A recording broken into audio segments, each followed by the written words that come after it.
राधे श्याम बाबा, पहले हम वहाँ पे गीता वाटिका में रहते थे, तो वहाँ से हट के दूसरी जगह पे चले गए, तो वहाँ पे वहाँ पे संत सानिध्य में भजन साधन ठीक से चलता था। उनकी कृपा। आप गीता वाटिका जैसे पवित्र स्थान से क्यों हटी? वहाँ पे परिस्थितियाँ ऐसे बदल गई। ये तो आगे जाके वो परिस्थिति बदल गई ना। परिस्थितियों से साधक थोड़ी भागता है, परिस्थितियों से लड़ करके स्थिति प्राप्त करता है। भगवान हमें परिस्थिति ही इसीलिए देते हैं कि हम विजय को प्राप्त करें, हम मजबूत बने। जैसे अपना चेला पहलवान है और यहाँ मारने से ऐसे किया, तो जो गुरु पहलवान है वो 500 बार वही मारेगा, क्योंकि यहाँ पक्का हो गया ना, तो कहीं भी बाहर जाकर फेल नहीं होगा। तो भगवान अपने दास को जिस बात से वो डरता है, जिस परिस्थिति से भयभीत होता है, उसी में पक्का करते हैं उसको। और हम समझते हैं कि अगर हम इस जगह को छोड़ दें तो परिस्थिति बदल जाएगी, पर आपको पता नहीं कि वो पक्का कराना चाहते, इसलिए उससे बढ़कर यहाँ 80 होगी तो वहाँ 100% परिस्थिति होगी जहाँ हम जाएंगे।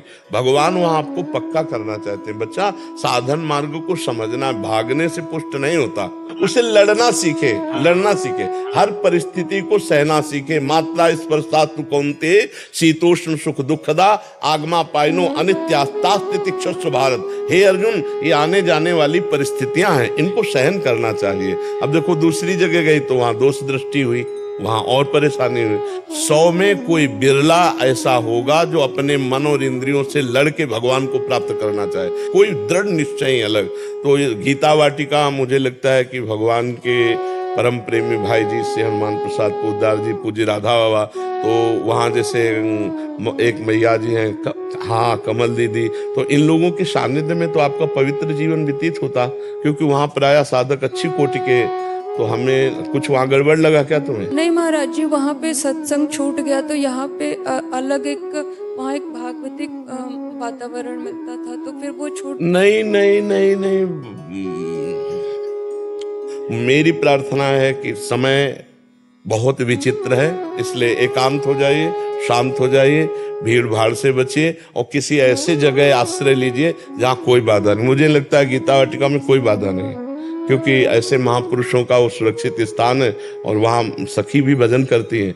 तो ऐसे स्थानों का सेवन करो, इधर उधर मत जाओ, बहुत समय विचित्र है। क्योंकि कौन किस कोटि का कहाँ कैसी भावना, इसलिए हम किसी पर दोष दर्शन नहीं करते, पर अपने बचाव पक्ष के लिए जहाँ सखियां भजन कर रही हैं उनका सानिध्य लेकर भजन करो। वो उच्च कोटि की संत है, कमल दीदी वो उच्च कोटि की संत है, यहाँ आई है, दर्शन दे गई है, कई बार प्रसाद भी बेचती है। तो हमें लगता है पुनः आप उनका सेवन करो। महाराज जी, हमें बहुत वहाँ से हटने के बाद बहुत खुद को ऐसे महसूस करते हैं कि वैसा भजन अब नहीं कर सकते जैसा। ये कह रहे हैं कि वहाँ बहुत अच्छा इनको भागवतिक माहौल मिलता था, वहाँ से हटते ही इनका वो माहौल चले गया और भजन की वृत्ति वो चलेगी, क्योंकि संग था वहाँ। सूरदास जी का एक पद के एक लाइन तुम्हें बता रहे हैं, विमुख भये निमिषहु न अकृपा, जब चितए तब वैसे।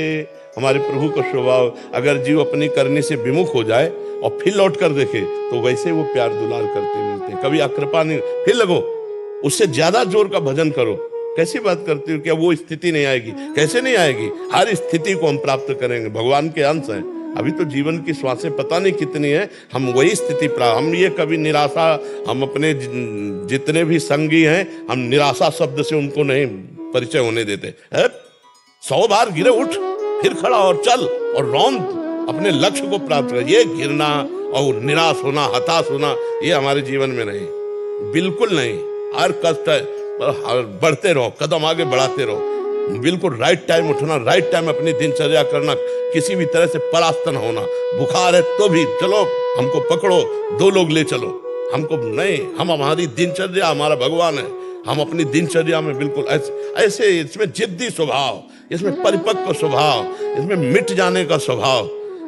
ऐसे तपते हुए तवे पे बैठाल कर तप्त बालू डाली जा रही, क्लेश दिया जा रहा है गुरु अर्जुन देव जी को, कहते तेरा किया मीठा लागे तेरा किया मीठा लागे। कहीं किंचन मात्र भी अपने धर्म पर, अपने इष्ट पर कहीं भी थोड़ा भजन बना, उसी आनंद को हम नहीं, थोड़ा नहीं, अगाध समुद्र आनंद भगवान है, जो आनंद सिंधु सुख रास, हम उसे सिंधु को प्राप्त करेंगे। हम बिंदु में तृप्त होने वाले नहीं, छोटी छोटी सिद्धियां, छोटी छोटे आनंद, छोटी छोटी बातें ऐसे झाड़ू लगा के बाहर की जाती, तब आगे बढ़ा जाता है। अब उस आनंद के लिए हम तड़प रहे हैं, नहीं हम उससे ज्यादा आनंद प्राप्त करेंगे। भगवान के अंश हैं हम, निराशा नहीं। और जाओ, हमें तो लगता है पुनः आप गीता वाटिका पधारिए और वहां जाकर के खूब भजन पद्धति से पुनः भजन कीजिए, तो राधा बाबा की वहां चरण रजे, भाई जी की चरण रज, आपको भजन में और उन्नति प्रदान होगी जी।